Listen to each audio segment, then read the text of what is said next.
Hello, and welcome back to The Culture Shift with Rosalind Jovan, our podcast aimed at inspiring the leaders of tomorrow, brought to you by Black Enterprise. Here we like to review the success stories of today's tastemakers to encourage those who dare to dream big. Today, I'm going inside the business, relationships, and shade showcased in the premiere season of Netflix's newest breakout reality series, W.A.G.s to Riches. Two cast members get candid about their representation on the show, misconceptions about their relationships with high profile athletes, and their business endeavors that were or weren't highlighted on the show at all.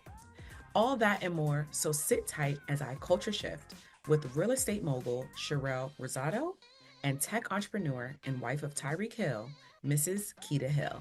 I made sure that I finished the season and I was fresh before this interview.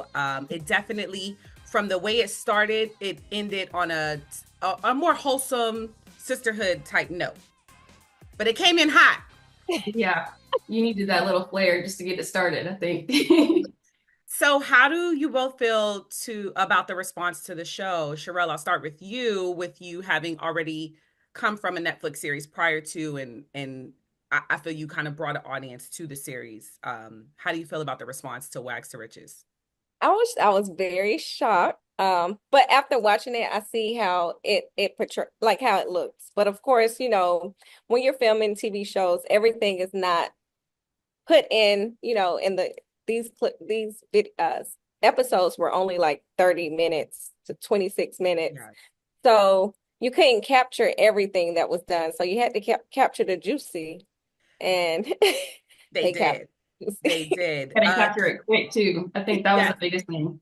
I was when we were shooting, it kind of seemed like very sporadic, like just the way everyone was shooting, like how the production crew was shooting. They're like, oh, let's just like they thought of an idea and then we shot it. It was just like not well thought of. But I think a lot of the girls did really good with just like improv and like just trying to like make a scene out of something. Yes. Although I wish we would have dived more deep into like what everyone's doing individually, like outside of their men. I think that was like the biggest thing that because when we got casted, that was like the main focus. We're gonna like talk about the women, talk about what they're doing, how they're improving their lives on top of what their men are doing.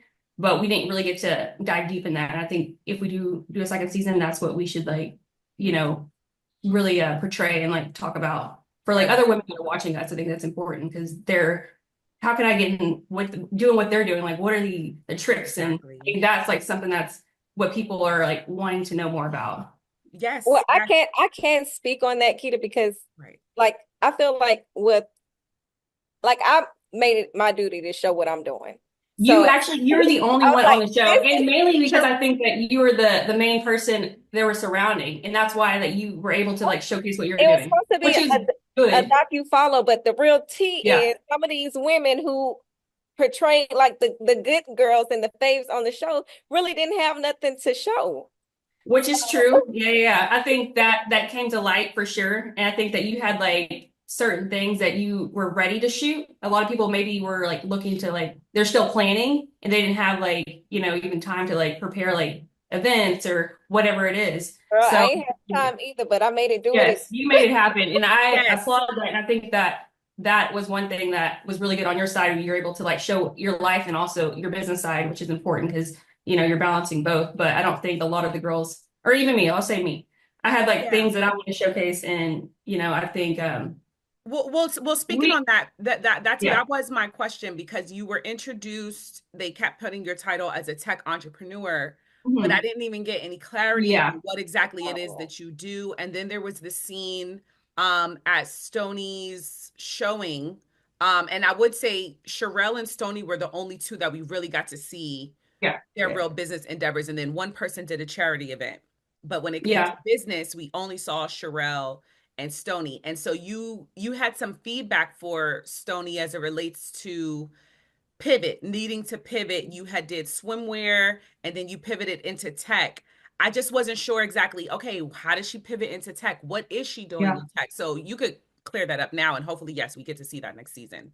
She pitched me to the production crew and whatever, and then they're like, oh, let's get all these scenes out really quick, and it's like you gotta prep, you gotta plan, you want to make sure this is executed very well. Right. But yeah, I did fashion when I first went to college. I studied at University of Miami, and then ended up having a swimwear line and knew all about, buying wholesale and selling retail and the prices and buying too much bulk and, you're not being able to sell it and you're not really finding your like customer target. I think that's the biggest thing. Like she was, searching for herself and she wasn't, searching for the consumer who she's actually selling to. Right. And, I wanted to give her advice on that. Like it's okay to pivot because, I realized like, I spent a lot of money and I was like, okay, this is really cool. It's a great passion. You're able to bring all your people together, but you're not making money on the other side unless, you have a big team. I think the biggest thing is operation. So I ended up getting into tech because I moved to, long story, like Maui, and then met all these like tech entrepreneurs and saw that there's like different avenues to make money. Like before it was just like online business, you're a creator and, I wanted to be on the other side of it, like owning, software. So I got into selling software as a service and saw the business like growing, like making millions of dollars off of selling software. So then I thought, okay, maybe I want to be on that side of building my own software company and having other people sell it for me and creating an avenue for other creators, other affiliates. And that's kind of what I did. And now I'm in the tech world where I'm building an influencer marketing software for creators and brands to pretty much work together seamlessly through like campaigns, through payments, through tracking analytics, and just creating one ecosystem is what I'm building now. And I'm passionate about it. I think that's like it's always evolving. It's never gonna like go away. Like creator economy is only gonna get bigger. So finding a market is very important that you're able to thrive on, and take it to more levels than just like, certain points. So It is knowing also when to pivot. it's different. Yes. So I could see where you had that advice from experience with the pivot and just the industry that you're in. It's booming, it's very present and modern, and yes, it would have been good if we got to see it, but I understand, like you said, you came on late, so it was kind of just like let's show what we can, and it was a good addition to the show. But yes, I'm hoping that you guys get a season 2 because it was left on a note like, okay, well, what happened? But it was good. It was nice and juicy. So just what I would say too, even as a viewer, it did seem like there is a pipeline from like dating athlete rapper to, and Sharelle, you could speak on this, to real estate. So many of them was like, I'm a real estate agent. I'm a real estate agent. We already know Sharelle is a broker.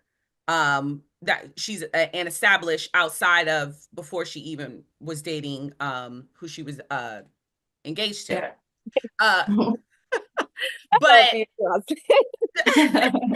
but everyone else, it was kind of like, okay. And then now, even with you, Keeta, you said you work in tech. There is this kind of perception that are you able to break into these industries and be successful based off of already having some type of backing, whether it's in from who you're dating or if you already have your own money? And you could both answer that. Sharelle, you can start. Yeah. Ask the last part of the question. I was like, I don't really understand the question. Are you able to break into, and in your case, real estate without, having this backing from who you're dating or have dated? Is it something that you could really do and be successful in as an average person, just coming in and saying, I want to be without our men, you're saying? Yes. Or even if you have, because I didn't get that from everyone, from some people, like in Sharelle's case, I know she already had her real estate agent before she met Chad. So I'm thinking she just already had maybe a lot of money, maybe a lot of connections. No, I didn't. So I can answer that question. I didn't have a lot of money. I was active duty military. Everyone knows you get paid minimum wage really when you think about it. And I'm the type that if I know what the projection of what my income is over the next 5-6 years, I don't need to be in that industry. And that was what it was with the military. And I knew it was time for me to go. So what I did was I started real estate while I was in the military. I'm a people person. As long as you have drive, you know how to take care of people, and you just have an outgoing, a great, humble spirit. People are going to want to work with you, and that's my energy and how I was to my clients is what made me who I was in the real estate industry, and it made me very successful. I took one check to start my business. One commission check to start my business. And just starting that, it landed me a show on Netflix within 3 months. I was only my business was only 3 months old when I opened up my brokerage. But I'm sorry, when I got the deal with Netflix for selling Tampa. I'm sorry, y'all, my daughter is sleepy. So you don't have to have a lot of money. It's all about the drive. Yes. The money will Yeah, come I agree. if you have the drive, and it doesn't. And yes, it is all about who you know. But if you have that drive, you can get anywhere because we're all given the same amount of time, and it's how you spend that 24 hours. Yeah. Okay, and Keeta, you said Yeah, I definitely think it's preparation meets opportunity. Like if you're preparing and you're like really like deep in what you're doing, you're passionate, like deals are going to come, people are going to come around you. And, you know, obviously, like I think we're well-kept women and we're going to be in circles already, like regardless of our men. And I think even the industries we're in, like she's in real estate, I'm in tech, those industries aren't what our men are in. Like, you know what I'm saying? Like we have to like create a different network and bring them into it. That's kind of essentially what we're doing. Like, you know, they're like, at least my husband, he's new to the space. And, you know, we're talking to other like tech billionaires and software companies. And he's like, I don't really know what's happening, but Keeta, you take it over, you know? And I think being in those circles, you can be in a circle, but if you don't have anything to offer, you're just sitting there, you know, you're a sitting duck. So, you know, I think it's more to just being with somebody. Like you have to know how to work a room. You have to bring value. So yes, definitely. Okay, I'm really looking forward to seeing more of that and you showcase yourself. Sharelle wasn't playing. She came in, we already knew what she was about, and you give off this energy of, you know, you're a boss, you are a leader, you're very confident.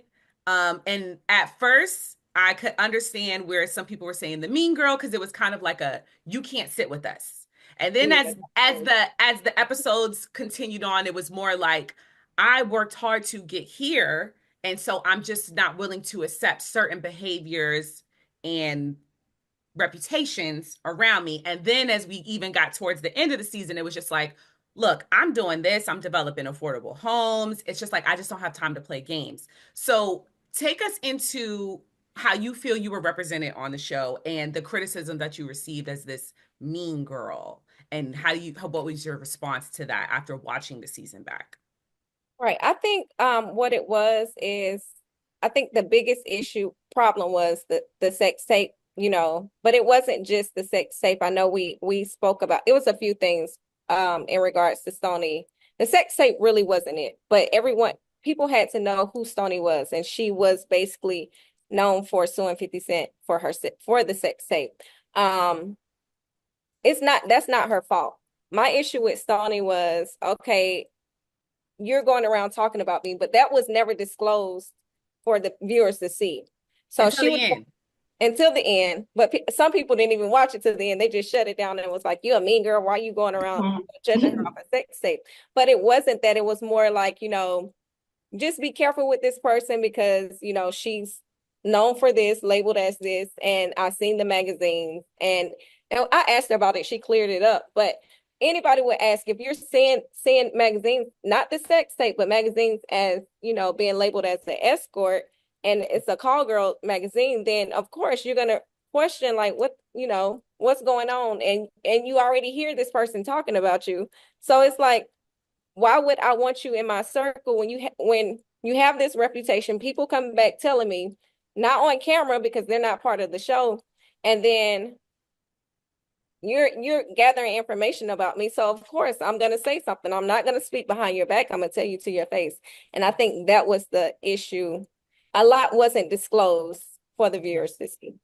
Yes, because it wasn't until that's what I'm saying. It kind of ended on a cliffhanger because the moment in the season finale episode, you finally like you sit down with her and then she comes at you with all this information that if we had seen that sooner, we would have known like, oh, okay, she's been getting information about Sharelle, and there might be even a little bit more history here as to why these two are butting heads. The way it was though presented with just you two, like I said, whether there's criticisms around her business model, she was the only other one outside of you, Sharelle, that showed a business and trying to scale it and grow it.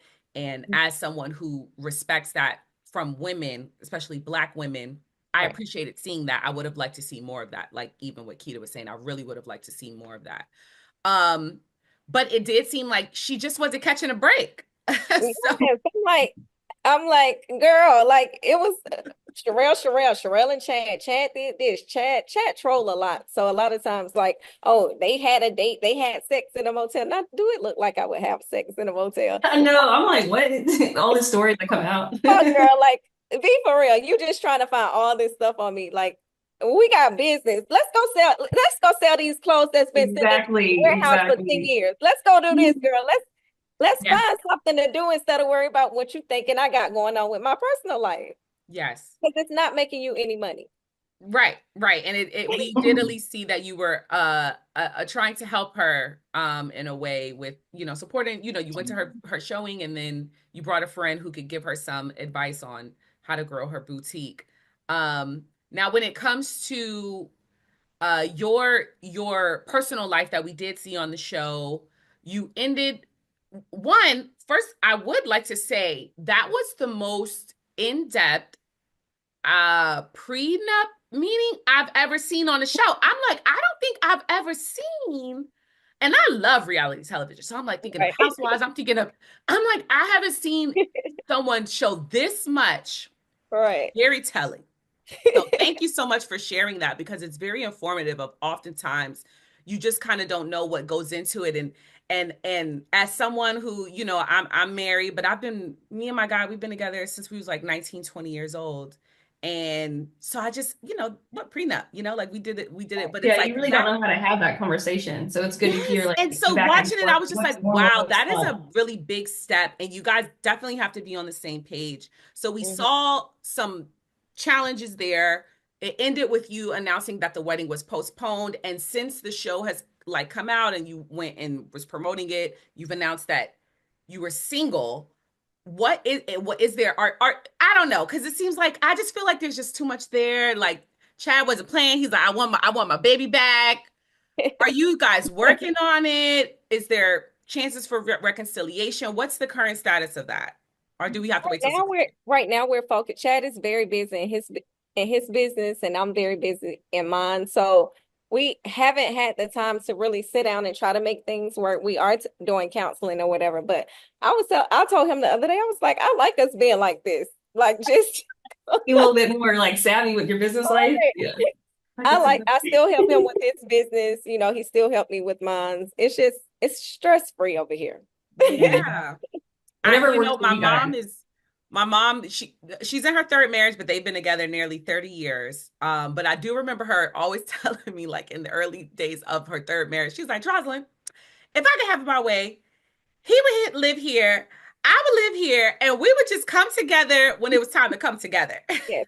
And that's how I believe I got married. So this would have been my third marriage. I was married to my oldest kid's father, and then we divorced, and then my second son's father, we were married, and then I got with Chad. So this would have been my third marriage. But I like it like this. And Keeta, so you are happily married to a very popular Tyreek Hill. He's at the top of the game. Mhm.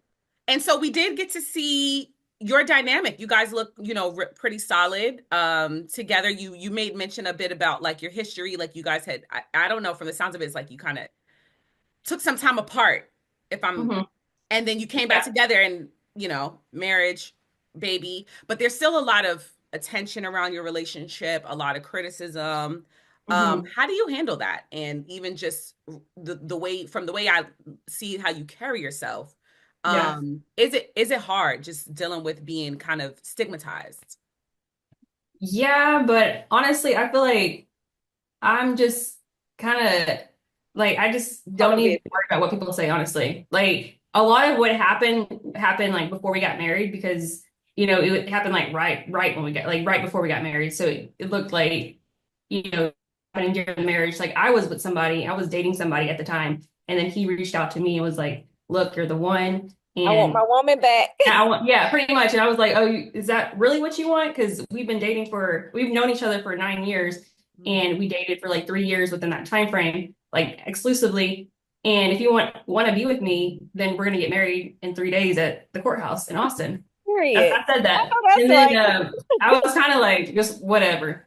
And then he ended up coming to the courthouse, got married, and I was like, okay, well, since it's Wow. official, then we can kind of talk now. So that's kind of what happened. And then, obviously the media hit us, but, we communicate like in our marriage, like, knowing all what happened before, like, I was doing my own thing, he was doing his own thing, but obviously he had more baggage that came with it, which is not, it's not cool. It's not fun. Obviously, like, it hurts me that I even have to deal with that. But, within the marriage, like, he keeps it like super separate. So I'm not like, having to deal with any big mamas or any problems like that Yeah. right now currently. But I'm hoping it stays like that where there's no drama in between us. Yeah. But yeah, just try to block it out. Like if there's negative comments, I'm deleting them.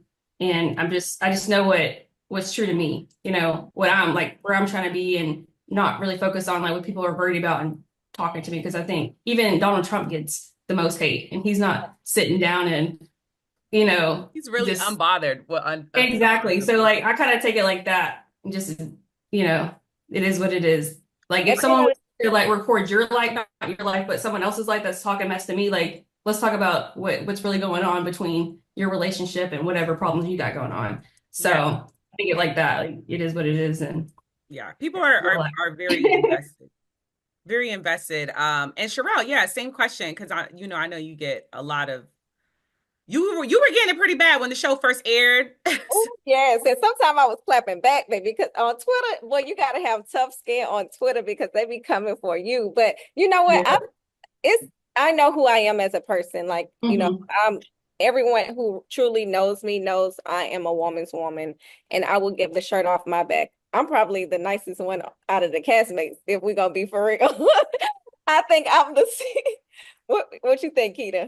I definitely think so. I think you had to bring like some type of, you know, like you had to like pick everyone's like whatever, like just to like get something out of somebody. I think that you did a good job with that, just to, bring some flair to the show. So regardless of people say you're a mean girl, but I think that you were just trying to make something work with the show, because everyone was kind of not really trying to say anything and not really talk about their problems, and you were just like, look, like you're gonna be on the Well, show. I will Talk about ask, okay, it. because was it a play up on the show? Because like I said, I did watch Selling Tampa, and I can remember with Selling Tampa, some of the criticisms you received, and I had seen it, viewed it. It was like there was some favoritism. And now, granted, that could be the case, but I also could look at it was maybe she's just doing it for the show for some entertainment factor. And then On Selling Tampa, it was favoritism. Yeah, and I had it would create in office feuding, but it helps spice it up. Yeah, But and I but think it's that's true, what like reality Joanna was my main needs. man, so it showed favoritism, and I can admit that because she was. But Colony is my girl who I party with, so Joanna is my business come first, and then partying. So of course I showed favoritism to Joanna. I saw Tennille in the show. How are you still are the ones that were on Selling Tampa, do they still work with Allure based in Tampa? Yes, and they're killing it. I love it. I love it. And I really love that you were able to incorporate your boss moves. Very inspiring to see. And just thank you for remaining transparent about that. I also see that you have your podcast, The Humble Baddies. Yes. Tell us about that. What inspired the launch and where you hope to take that platform? So as people knew, we used to do I Am Woman years ago. That's how I met Ashley and Alexis, and For people that. love that podcast. And I was like, we need to bring, a female podcast back that's not out there, that shows our style. We having fun, girls night, whatever. And I reached out to Ashley and Alexis since they were part of the show. I was like, let's bring it back. I feel like, we can get full exposure from the show, and we can make something big of this. So they were like, yes, okay. I was like, I got the perfect name. Ashley was down with it. Alexis was like, I don't like, I was like, just trust me, it's gonna be good. So we did the whole photo shoot. I was like, we ain't got no money to invest in this, but we're gonna make it do what it do. So we started investing. And then I spoke with Chad, and I was like, hey, do you think Shannon will bring us up under if we, show that we can bring what it takes. And they was like, yeah. So I had a call with Shannon and his team and Chad, and I was like, I had a whole pitch deck. I was like, this is what we want to do. We got a contract together and they signed us. So it just went up from there. So the next thing I want to do, I want to be basically the same model as Nightcap. Go on tours. Like they went from here to here within seconds. So I love trying that. to be on that same level. And Keeta, what else, anything else that you're working on that you want to share? I think the main thing is my app currency, just bringing on partners for that. Eventually, I'm looking to acquire it with a big agency. But right now, we're just building on creators and agencies and just building out that for now. And then investing into like commercial real estate side, which is just like putting in money there and letting it grow for me with the investment group that we work with. So just those two projects is what I'm currently focused on. And how are we finding the balance of working, being boss moms, and taking care of the kids? Yeah, my mom is the biggest help. She is, number one in helping me just, have that balance right now. So, honestly, I don't know what I would do without her. I know. I have a 7-month-old and I'm in LA, but I'm considering relocating to be closer to the parents because yes. Yeah, you need a village. We'll find you a house. I know. We'll have the sitters and everything, girl. Come over to Florida. All right, ladies, and we are claiming season 2 of W.A.G.s. So what are your hopes in the event that the show gets greenlit for another season? I'm hoping that everyone comes back, even the ones that I have a bad taste in my mouth about. But and it just shows, their true business, what they do, and who we are, and bring more spice to season 2. Yeah, I agree. I'm excited. I think watching the first, I wish I would have been more involved because a lot of it I was, didn't have many scenes, but I think just seeing how they're editing, seeing how, it's portrayed and seeing what people think of it, definitely I definitely want to bring it more and just, show more about just building a business in general and how I'm balancing it with my husband and he's being in the limelight and I'm being in the limelight. I think that even is a factor right there. So super excited to be involved with the girls. And if we do a second season, I think it'll be good. Yes. It was a good show. Keeta got a little spicy side to her too. They need to see that. Yeah. We can bring it, dynamics going on there. Yeah, we want to see more of that. But you were pregnant, right? Yeah, it's the whole time. Girl, I could imagine. I could imagine. But it is what it is. If we do something, I won't be pregnant. But by the end of the season, I was like, three people were pregnant. I was like, that's your way out from dealing with the shade. You got to announce that you're pregnant. Then it's because they're gonna feel sorry for you. Yes. The one girl who was getting chewed out, then at the end she's like, I'm pregnant. I was like, oh, you should have told me, girl. No, we like you now. We thought I said that. I said nothing to you. So funny, really good show. Thank you, ladies. I'm looking forward to season 2. I'm claiming it. Sharelle, we need you for another season 2. We go no more the one season curse. Netflix. Yes, you gotta get rid of it. Yes, come on now. All right, ladies. Thank you for having us. Yes, thank you. Thank you for being on, and I look forward to sharing this with our audience here at Black Enterprise. Thank you so much.